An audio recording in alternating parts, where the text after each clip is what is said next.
Da da da, da da. Oh.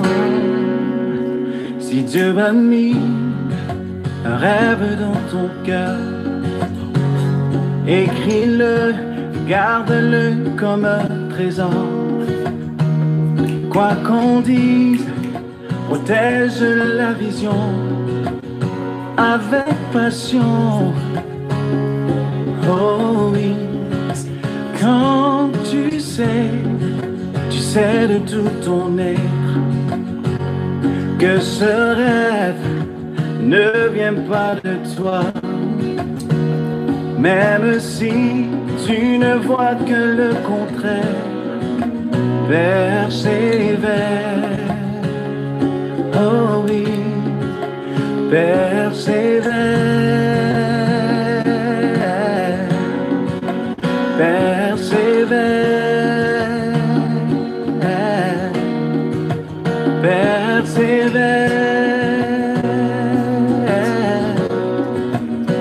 Persévère, car sa parole, elle s'accomplira.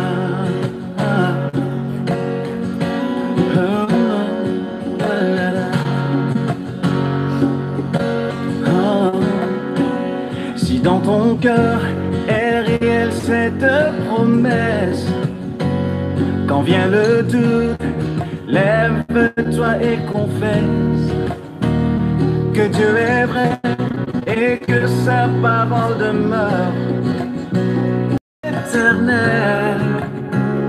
Oh, oh, oh. Car ce qu'il promet, mon frère, ma soeur, n'est jamais vain. Toujours fidèle et son chemin certain. Même si les choses semblent n'aboutir à rien, persévère. Oh, oh, oh. Quand il dit, la chose arrive.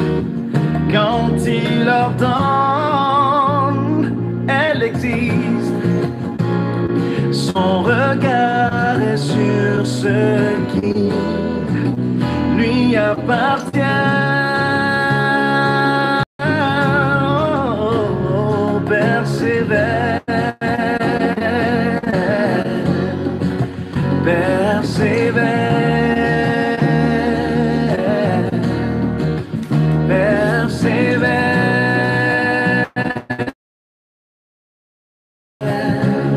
Encore une fois, persévère, persévère. Persévère, persévère, persévère, car sa parole, elle s'accomplira. Oh oui, elle s'accomplira. Ah. Oh oui, elle s'accomplira certainement. Oh oui, elle s'accomplira. Voilà. On recommence. J'espère que vous n'êtes pas fatigué. Bienvenue dans sa présence, dans sa sainte présence. Vous êtes là? Est-ce que tout le monde est là?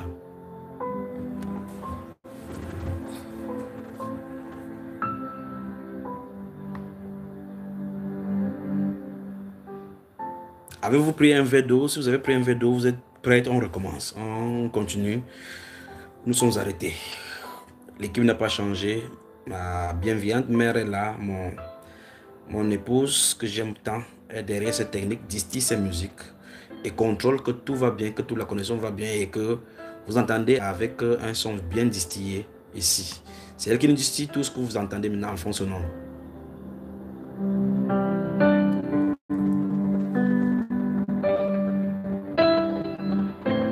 Bienvenue dans sa sainte présence. Bienvenue dans sa sainte présence à tous ceux qui nous rejoignent, qui nous écoutent maintenant. Que la grâce et la paix de notre glorieux Seigneur Jésus-Christ vous soient multipliées.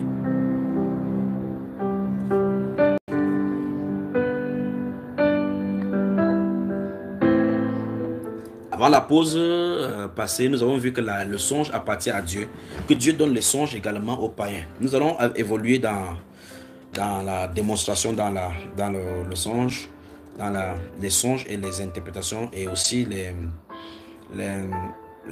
visions. On va toucher toutes ces choses-là. Ne vous inquiétez pas, on va élaborer sur tout cela. Autre point maintenant que je vais vous faire montrer, c'est que les songes et les visions sont d'abord liés aux prophètes.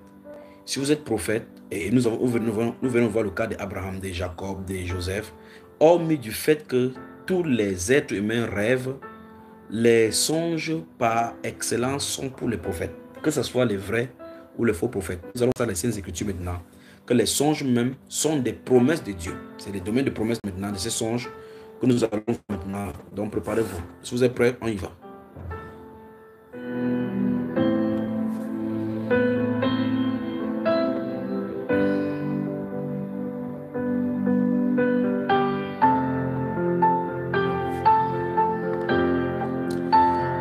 J'espère que vous avez assez d'unité, assez de crédit pour pouvoir résister. Pour vous qui êtes en Europe, je crois que vous avez des modes de connexion assez poussés. Mais pour ceux qui sont en Afrique, bon gré, mal gré, ils vont vouloir faire. Mais que Dieu vous aide dans la connexion. Parce que nous allons y travailler. Nous allons vraiment travailler ce soir.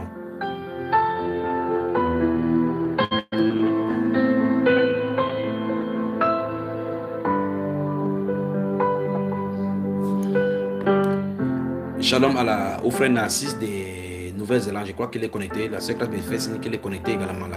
En Nouvelle-Zélande. Quelle heure il est à la Nouvelle-Zélande, de l'autre côté du bout du monde?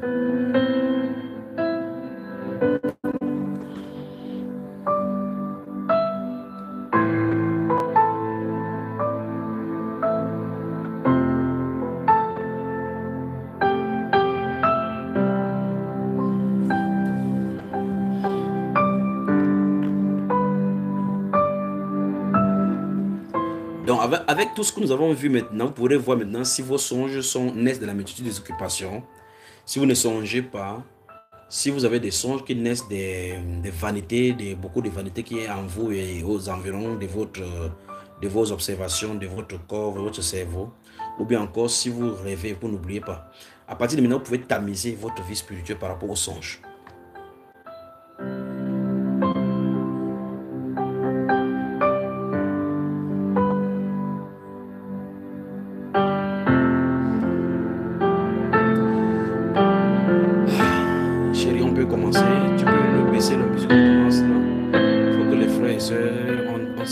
Merci chérie, merci, que le Seigneur te bénisse, que le Seigneur bénisse, que le Seigneur te bénisse.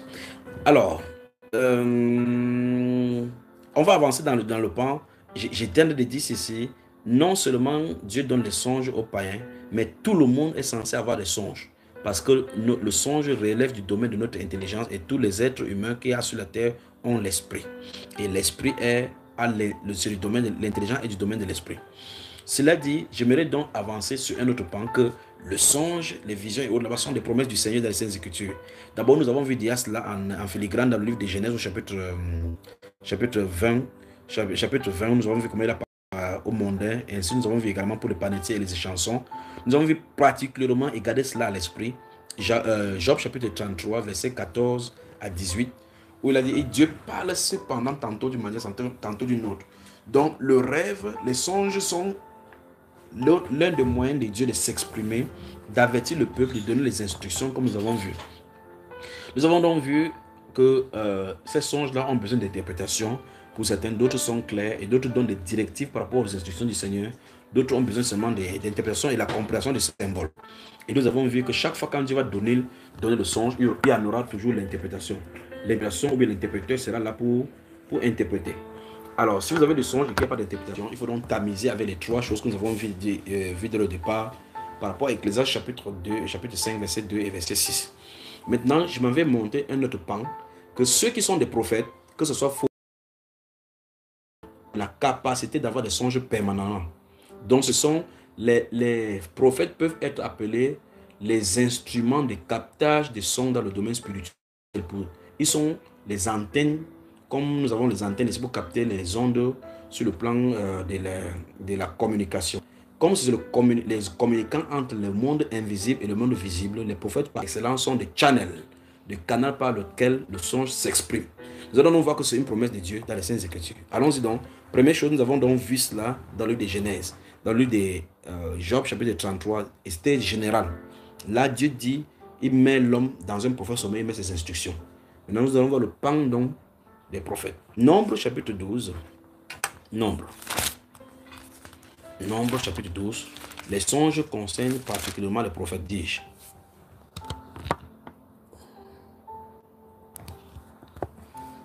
Les songes concernent particulièrement les prophètes. Nombre, Genèse, Exode, Lévitique, Deutéronome. Vous repérez là. Que Dieu bénisse son peuple. Que Dieu vous bénisse, que Dieu vous bénisse, que Dieu vous bénisse, que Dieu vous bénisse. Nombre chapitre 12. Nous lisons à partir du verset 1 jusqu'au verset 6. Puis on prépare Deutéronome chapitre 13. Je vais vous montrer quelque chose. Nombre chapitre 12, verset 1 à 6. La Bible déclare, Marie et Aaron parlaient contre Moïse au sujet de la femme éthiopienne qu'il avait prise, car il avait pris une femme éthiopienne. Il dit, est-ce seulement par Moïse que l'Éternel parle? N'est-ce pas aussi par nous qu'il parle? Et l'Éternel l'entendit. Or, Moïse était un homme fort patient, plus qu'aucun homme sur la face de la terre. Ah, Seigneur Jésus. Soudain, l'Éternel dit à Moïse, à Aaron et à Marie, allez, vous trois, à la tente d'assignation. Et ils y allèrent tous les trois. L'Éternel descendit dans la colonne de nuée et il se tint à l'entrée de la tente. Il appela Aaron et Marie qui s'avançaient tous les deux. Miséricorde de miséricorde. Et il dit, écoutez bien. Donc imaginez que Dieu est en train d'arrêter ses oreilles pour dire que c'est la dernière fois que j'entends les sottises comme ça au milieu de vous. Écoutez bien mes paroles. Lorsqu'il y aura parmi vous un prophète, c'est dans une vision que moi, l'Éternel, je me révélerai à lui. Virgule, c'est dans un songe que je lui parlerai. Puis il dit au verset 7, il n'en est pas ainsi de mon serviteur Moïse, il est fidèle dans toute ma maison. Je lui parle bouche à bouche, je me révèle à lui sans énigme. Et il voit une représentation de l'Éternel. Pourquoi donc n'avez-vous pas craint de parler contre mon serviteur, contre Moïse? Écoutons bien ce que Dieu dit ici. Il dit que quand il y aura un prophète, il va se révéler. Première chose, la révélation de Dieu dans des visions. Et il révèle dans les visions. Tout à l'heure, je vous ai dit ça en amont, que lorsque Dieu vient dans le songe en parlant à quelqu'un, en se révélant, il s'agit donc de la vision. Vous songez en ayant la vision. Vous avez la vision en ayant des songes. Parce qu'en fin de compte, il y a deux styles de vision. La vision qu'on a ouvertement et la vision qu'on a en dormant. Et la vision qu'on a en dormant maintenant peut être un songe lorsqu'il s'agit seulement de paroles. Mais si c'est Dieu qui se révèle dans ces songes, c'est une songe-vision. Mais vous pouvez avoir des visions tout simplement en étant tout simplement debout, en voyant quelque chose se dérouler. Comme le cas de Daniel qui se met dans la sous le Daniel chapitre 5 où la main écrit là-bas. Il se met là-bas, il voit la vision, il voit l'interprétation. Il voit ça comme un écran. Il y a des gens qui voient l'écran se dérouler, ils n'ont pas besoin de dormir. La conscience, le subconscient du prophète est constitué ainsi. Particulièrement ceux qui ont des visions, qui sont travaillés dans les révélations des visions. Quand ils voient, ils n'ont pas besoin de dormir. Donc la vision, normalement, on parle de vision. Vision. Vision a trait à voir avec l'œil. Et ce n'est pas l'œil que nous avons là-bas. Parce que la vision, on ne voit pas la vision avec cet œil-ci. Vous pouvez rester comme ça, vous voyez quelqu'un à côté d'un être humain physique qui est ténu. Vous dites qu'il y a quelqu'un à côté de toi. La personne se tourne, regarde vers la direction que vous regardez, il ne voit pas. Parce que les yeux... Et le vrai problème, c'est que quand vous voyez... Ah, c'est compliqué. J'espère que les gens vont me saisir. Vous allez quand même me saisir. Quand vous voyez l'événement appelé vision, vous avez comme impression que c'est avec vos yeux ce que vous voyez. Mais le point, c'est que si vous fermez même vos yeux, vous continuez à voir la même chose. Pour montrer que ce n'est pas votre corps qui est en train de voir. Quand la vision se déroule. Et la vision, les visions généralement peuvent même aller en un moment où il y a l'extase. Il y a des gens qui peuvent fermer l'œil juste une seconde, ils ont des visions. Et les visions qu'ils racontent, c'est-à-dire que jusqu'à vous asseyez, vous fermez vos yeux quelques minutes, c'est-à-dire qu'en une seconde, une fraction de minute, vous vivez des éléments où vous commencez à raconter à quelqu'un, ça fait 1 heure de temps. Pourtant, ça est venu comme un flash. Que le Seigneur vous bénisse. Que le Seigneur vous bénisse. Donc la Bible nous déclare ici que Dieu a dit qu'il y a des catégories de prophètes. Dieu vient de classer les prophètes par catégorie. Ceux qui reçoivent Dieu sans énigme et ceux qui reçoivent dans les visions et les songes avec des énigmes. Énigme veut dire des codes. Quand on parle des énigmes, on parle de codes dont il a besoin de décodage. Dieu dit qu'à Moïse, il parle sans code. Et pour Moïse, son code, c'est une haute dimension, une haute fréquence. Parce que là, Dieu ne dit pas qu'il voit, c'est lui qui voit. Il voit encore un autre Dieu, et il voit Dieu dans une dimension qui n'est pas la vraie dimension de Dieu, parce qu'il voit à une autre dimension. Donc, ça veut dire que Dieu est de dimension en dimension. Quand il vient en songe, tu dis, comme tout à l'heure, nous avons vu le cas de Jacob, il a dit qu'il a vu Dieu et au-dessus de lui, il y avait les anges. Mais jusque-là, ce n'est pas Dieu qui l'a vu, parce que là, il a parlé à Jacob dans le songe. Donc, comme les prophètes, comme il a parlé depuis avec Abraham, ici, il parle face à face, bouche à bouche, comme il a dit. Mais jusque-là, Moïse voit une représentation de Dieu, donc un code à un autre niveau. Mais le point, c'est qu'il a dit que pour des prophètes qui vont venir, qui va susciter, il va donner des songes et des visions le concernant pour parler. C'est pour cela que les prophètes peuvent recevoir des messages. Vous entendez, les prophètes reçoivent des messages sur l'Italie, la France, ici, que je dormais, j'ai vu telle chose. Mais comme il y a tellement d'ambiguïté avec les songes, et Dieu merci que nous sommes nettoyés ce soir, les gens disent que j'ai rêvé, je ne sais pas moi. Pardon, excuse-moi si c'est faux. Quelqu'un s'excuse déjà pour dire ce qui est faux. Quand vous avez rêvé, dites ce que vous avez rêvé, sans ajouter, sans retrancher. Nous allons passer plus tard dans cette enseignement pour voir effectivement que les songes peuvent être des fabrications. Il y a des gens qui fabriquent des songes. Ils racontent sur quoi que c'est le film. Ne vous inquiétez pas. Ce sont des scénaristes. Les gens qui font le film d'action et autres là-bas, qui font ça, c'est bien là. Les séries que vous voyez là, ils reçoivent ça par révélation. Satan donne des révélations. Alors, dans la dimension de Moïse, Dieu montre une partie de lui qui n'est pas le vrai lui. Dans la dimension des autres prophètes qui ne sont pas des catégories de Moïse, Dieu donne les révélations d'une partie de lui dans le songe qui vont comprendre à leur niveau. C'est Dieu qui a choisi comme ça. Alors les songes sont niveau par niveau. Ne vous attendez pas que votre style de songe soit comme pour les autres, que votre interprétation soit comme pour les autres. Dieu a 1001 façons de parler. Vous ne verrez pas deux personnes dans les Saintes Écritures qui ont le style de même songe. Donc ne vous attendez pas à arrimer vos songes avec les autres personnes.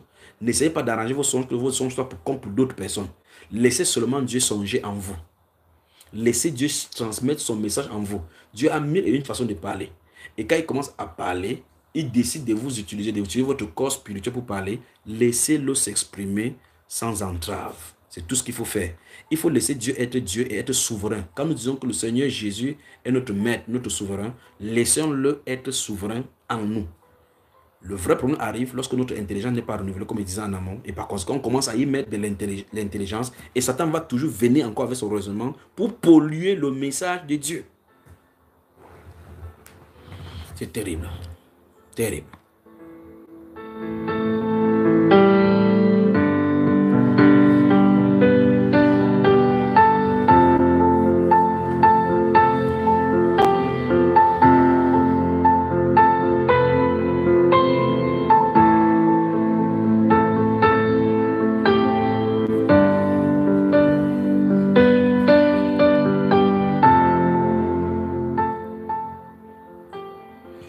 Le songe, dont le Saint-Esprit dit que le songe est l'une des capacités des prophètes à pouvoir parler de la part de Dieu. Le songe est un moyen des prophètes de pouvoir parler de la part de Dieu. Dieu donc a donné ici la promesse dans le livre de Nombres chapitre 12 que nous sommes en train de lire là maintenant. Il a donné la promesse donc que directement, lisons encore cela, regardez encore ça, verset 6, il dit, verset 6 de Nombres chapitre 12, écoutez bien mes paroles, lorsqu'il y aura parmi vous un prophète, c'est dans une vision que moi, l'Éternel, je me révélerai à lui. C'est dans un songe que je lui parlerai. Donc le songe et les visions se révèlent comme des portes, des dimensions, des relations entre les hommes, prophètes et Dieu. Les songes donc et les visions sont des moyens de Dieu de parler à son peuple au travers des prophètes. Donc les songes et les visions sont liés aux prophètes. Souvenez-vous de ce que j'ai dit en amont. Nous avons vu dans le livre de Jacob, dans le livre de Job, chapitre 33, que Dieu parle à l'homme par des songes. Nous avons vu comment il a parlé à Gédéon par des païens. Il a parlé à Abimelech. Il a parlé à Pharaon, aux panetiers, aux échansons. On n'a même pas lu pour Pharaon qu'il a eu... là où il a eu les vaches maigres et les vaches grasses. Là. Vous connaissez cette histoire où nous voyons qu'ils n'étaient pas des prophètes, mais Dieu leur a parlé. Donc Dieu parle par des songes. Mais pour les prophètes, c'est un moyen par excellence, c'est une porte d'entrée. Les prophètes ont ça comme une grâce de leur esprit parce que leur esprit est constitué différemment de ceux de tous les hommes. Donc Dieu dit ceci des prophètes. Et nous allons voir maintenant, Dieu veut que je glisse en général maintenant pour les prophètes. Vous qui êtes des prophètes, écoutez-moi bien très attentivement. Et je vais lire maintenant. Allons dans le livre de Deutéronome chapitre 13. Deutéronome chapitre 13. Donc les songes et les visions sont liés d'abord aux prophètes. Dans la Bible, vous allez voir, on va les appeler des devins, comme par exemple le cas des comment ça s'appelle dans Deutéronome chapitre 22, 23 à 25, Naaman, non pas Naaman, Balaam, un songeur, les voyants. On parle de Galates, de Gad comme étant le voyant de David. Alors, Deutéronome chapitre 13, les 5 premiers versets vont nous intéresser également. Écoutez ce que Dieu dit. C'est Dieu qui dit. Depuis, c'est Dieu qui en a parlé. Satan n'a pas encore fait son entrée. S'il s'élève au milieu de toi un prophète ou un songeur, vous voyez, un prophète ou un songeur. Donc, un songeur est à la dimension des prophètes parce que dans le premier estrade, dans le premier degré, il reçoit le message de la même façon. Quelqu'un peut être donc songeur. Souvenez-vous bien et ne me comprenez pas. Le fait que vous ayez des songes et des visions ne veut pas vous devoir un prophète. Vous devez d'abord savoir si vous êtes d'abord prophète. Parce que Joseph, lui, il est prophète. Dès le départ. Son père savait. C'est pour ça qu'il a fait les chemises de plusieurs couleurs. Pour reconstituer le domaine d'Israël par les fils des prophètes. Alors, si vous êtes prophète, automatiquement, les songes et les visions vous concernent. Si vous avez des visions et des songes, ça ne veut pas nécessairement dire que vous êtes prophète. Je crois que vous comprenez bien la réponse. La réponse n'est pas vraie. Si vous êtes prophète, vous avez obligatoirement, c'est nécessaire, parce que c'est Dieu qui a lié les visions et les songes aux prophètes. Vous allez avoir des visions et des prophètes, tôt ou tard, vous allez l'avoir. Mais si vous avez des songes et des visions, ça ne veut pas nécessairement dire que vous êtes des prophètes. Je crois que si c'est clair, j'avance. Si s'élève au milieu de vous, de toi, un prophète ou un songeur. Vous avez vu? Un prophète ou un songeur. Il fait la différence entre un prophète ici ou bien un songeur. Donc ça peut être soit un songeur, soit un prophète. Il y a des gens qui dorment, ils ont des songes. Mais pourtant, il n'est pas prophète. Dieu a constitué son esprit particulièrement pour utiliser comme un canal pour donner son message. Mais ces choses, si ce n'est pas bien enseigné, les gens dans l'église, vous allez voir quelqu'un qui a des paroles reconnaissantes, on dit qu'il est prophète. Une sœur qui est prophétise, une fois on dit qu'elle est prophétesse. Ainsi de suite, ainsi de suite. S'il s'élève, mais le Saint-Esprit va arranger tout ça parce que les dons seront en ordre au milieu de l'église. S'il s'élève au milieu de toi un prophète ou un songeur qui t'annonce un signe ou un prodige et qu'il y ait accomplissement du signe ou du prodige dont il t'a parlé en disant, écoutez bien, en disant, allons après d'autres dieux, des dieux que tu ne connais point et servons-les. Tu n'écouteras pas les paroles de ces prophètes ou de ces songeurs que Dieu nous vient à cette génération-ci. Car c'est l'Éternel, votre Dieu, qui vous met à l'épreuve pour savoir si vous aimez l'Éternel, votre Dieu, de tout votre cœur et de tout votre âme. La Bible vient de nous enseigner, chers croyants, que des prophètes qui disent des choses et ça ne s'accomplit pas sont des signes de Dieu et c'est Dieu qui éprouve son peuple. Voilà ce qui est écrit. Il dit, je recommence encore, s'il s'élève au milieu de toi un prophète ou un songeur qui t'annonce un signe ou un prodige et qu'il y ait accomplissement. Souvenez-vous ici, on dit que cette personne-ci dit ça s'accomplit. C'est très grave. Donc le discernement ici, pour vous courir, vous dites que non, quand telle personne dit telle chose, ce n'est pas vrai là. C'est parce que si on dit comme ça, c'est vrai. Quand on dit c'est vrai, alors on est prophète. Voilà ce que Dieu a de dire.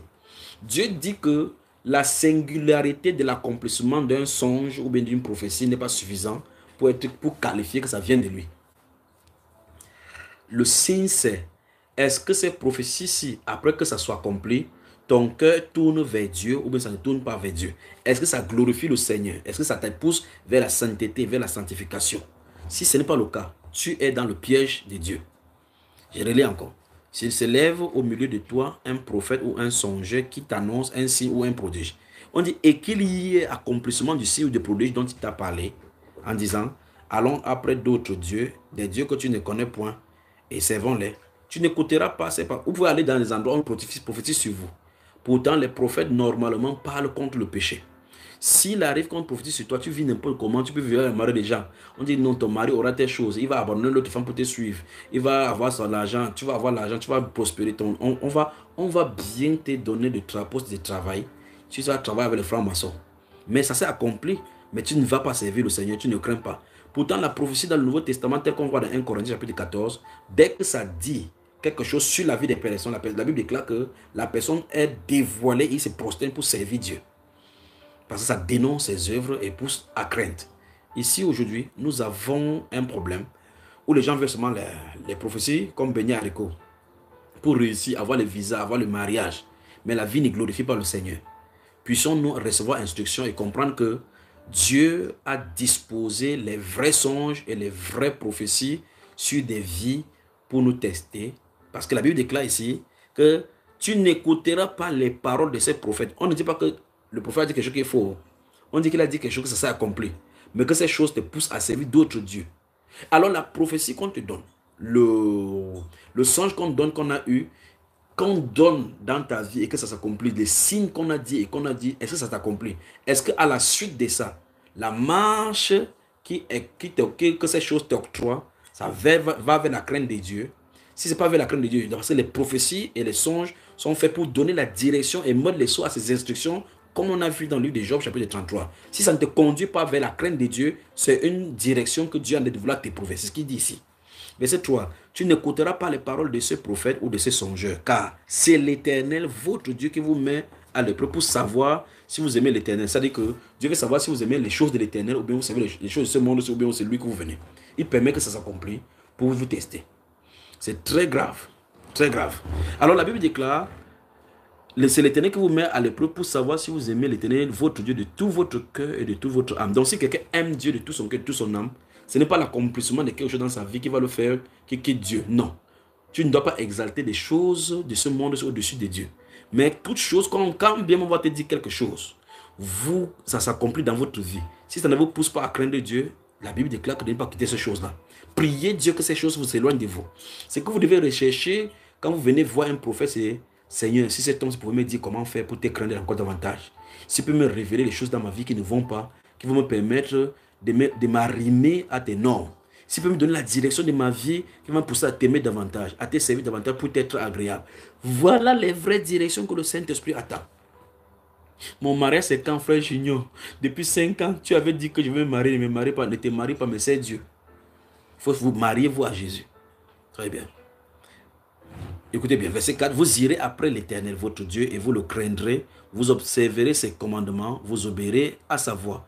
Vous le servirez et vous vous attacherez à lui. Écoutez bien, verset 5. Ce prophète ou ce songeur sera puni de mort, car il a parlé de révolte contre l'Éternel. Pourtant, il n'a pas dit quelque chose qui n'est pas accompli. Ça s'est accompli.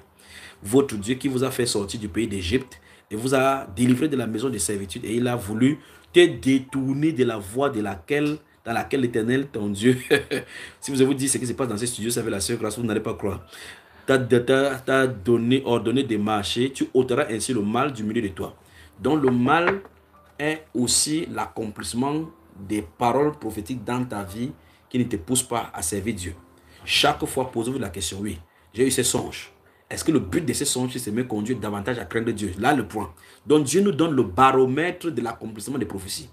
Dieu nous donne le baromètre de l'accomplissement des songes. Dieu nous donne le baromètre. Souvenons-nous encore dans le livre de Job. Rentrons encore dans le livre de Job, chapitre 33. Job, chapitre 33 encore.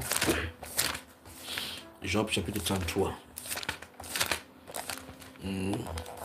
Où est-ce que Job là se trouve ici? Job, chapitre 33. Écoutez encore verset 14 et suivant. Dieu parle cependant tantôt d'une manière, tantôt d'une autre, et l'on n'y prend point garde. Il parle par des songes, par des visions nocturnes. Quand les hommes sont livrés à un profond sommeil, quand ils sont endormis sur leur couche, on a défini le cadre des songes et des visions. Alors il leur donne des avertissements. Quand bien même la sagesse crie dans les rues, dans les endroits bruyants, comme Proverbe chapitre 8 et chapitre 9 le disent, l'homme ne prend point garde. Qu'est-ce que Dieu fait? Il passe à l'étape supérieure. Quand tu dors, il met des instructions. Il dit quand ils sont endormis sur leur couche, alors il leur donne des avertissements.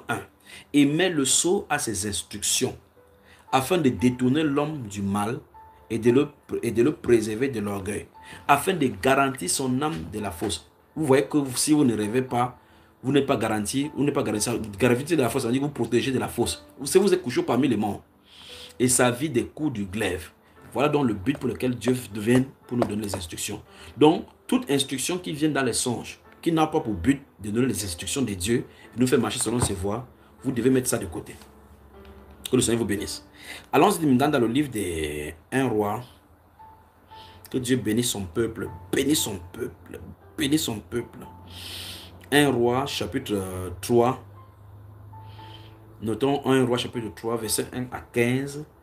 Puis, chapitre 1 Samuel, chapitre 28, verset 6 à 15 aussi.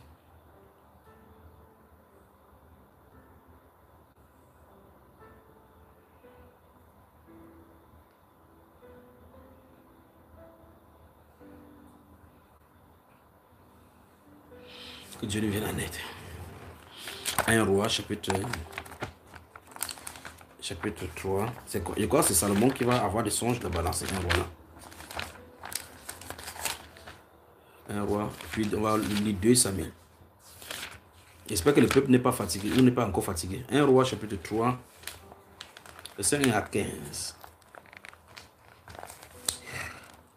Salomon s'allia à partir du verset 1. Ça va, on va lire jusqu'au verset 15. Salomon s'allia par mariage avec Pharaon, roi d'Égypte, et prit pour femme la fille de Pharaon, et il l'amena dans la ville de David, jusqu'à ce qu'il eût achevé de bâtir sa maison, la maison de l'Éternel et le mur d'enceinte de Jérusalem. Le peuple ne sacrifiait que sur les murs, les hauts lieux, car jusqu'à cette époque, il n'avait point été bâti des maisons au nom de l'Éternel. Salomon aimait l'Éternel et suivait les coutumes de David, son père. Seulement, c'était sur les hauts lieux qu'il offrait des sacrifices et des parfums. Le roi se rendit à Gabaon pour y sacrifier, car c'était le principal des hauts lieux. Salomon offrit 1000 holocaustes sur l'autel. À Gabaon, je vais prendre en réalité depuis le début pour lire chaque fois comme ça, pour vous pousser à lire la Bible. Parce qu'enfin, on peut aller directement dans le verset qui est concerné. Verset 5, à Gabaon, l'Éternel apparut en son à Salomon pendant la nuit. Vous voyez le verset 5 du chapitre 3 de 1 roi.